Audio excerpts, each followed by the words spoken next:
Protesta e opozitës e kësaj të premteje u shoqërua me tensione dhe përplasje mes policisë dhe protestuesve. Pas mbylljes së protestës, kreu i Partisë Demokratike Sali Berisha vijoi akuzat kundër qeverisë, teksa u shpreh se marshimi ishte paqësor, por u bllokua nga regjimi. Kryedemokrati theksoi se betejë kundër qeverisë do të vijojë. Dolet në shesh për të përballë me të keqen më të madhe të shqiptarëve, për të përballë me regjimin, narkoregjimin Edi Rams, Lubi Ballukut dhe lindave të tij.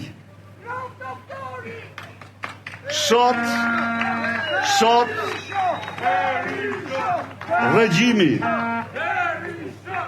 dëshmoi ftyrën e tij, përsëri ftyrën e tij të vërtet.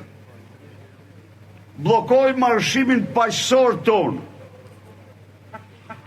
Bllokoi marshimin ton paqësor. E garantoj se do ketë të gjithë përgjegjësitë që meriton. Miq,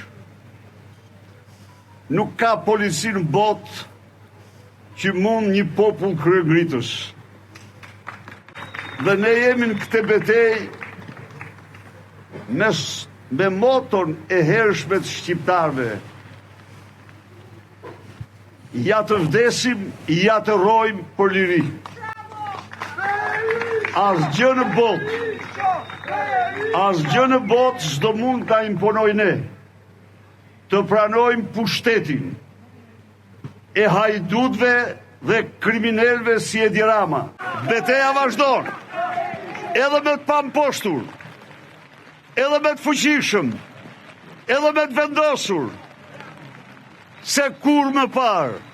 Sa i përket protestës së radhës, Berisha u shpreh se do të njoftohet së shpejti. Protesta e 8 kombëtare e opozitës u zhvillua pa fjalime, por u karakterizua nga përplasje dhe tensione të shumta.